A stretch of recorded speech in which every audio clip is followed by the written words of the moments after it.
Hey, this is Matt from InvestiQuant. Today is Friday, October 2nd, 2020.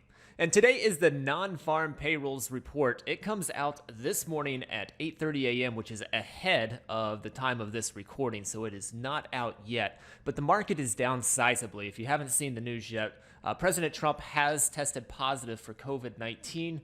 That came out late last night, and the market has dropped on that news sizably. So we've kind of got an unexpected drop in the market, and we also have the NFP number coming out here shortly. So what I'm going to do is take a look at what has happened historically on NFP report day when opening below the prior day low. And at the time of this recording, ahead of the announcement, we are a good amount below the prior day low. So let me set this up in all four instruments. We'll be using an intraday setup of getting long at 9:30 a.m. Eastern Time, exiting at the close 4:15 p.m. Eastern Time. For the opening filter, I'm going to be using this open below the prior day low. There's other ways that you can look at this that'll be valid for today as well, as we're going to have, or we may have, a sizable down gap if we open anywhere close to where we're at now. So you could look at different variations, like using a pivot zone or perhaps a gap size as a percentage of their 5-day ATR, something like that. I'm going to use open below the prior day low for this test.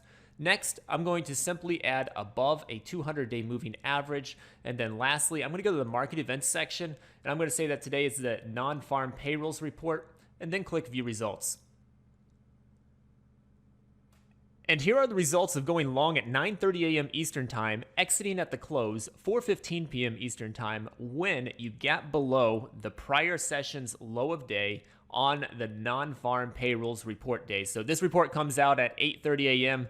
Eastern Time, and this would be an open below the prior day low, which would be taking place about an hour after the report was released. So historically, there's only 22 samples of this happening above a 200-day moving average, and that's dating back to 2003. We've got 23 samples in the NASDAQ, 26 in the Dow, and 17 in the Russell. So this is fairly rare.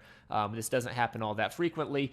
And looking at the win rates on them, they are all skewed a little bit to the short side. We've got the S&P at 41%, NASDAQ, same ballpark there at 39%. The Dow is a little bit stronger, and the Russell is in that same area of 40%, coming in at 41%.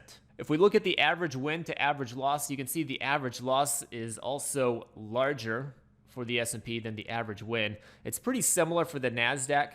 For the Dow, the average loss is a little bit larger than the average win. And then for the Russell, the average loss is larger than the average win. So not only has this been a little bit weak win rate wise, the average losses have been larger than the average wins as well, historically speaking. Let's take a quick look at the results distribution here for the S&P. This one's kind of all over the place, a little bit harder to read.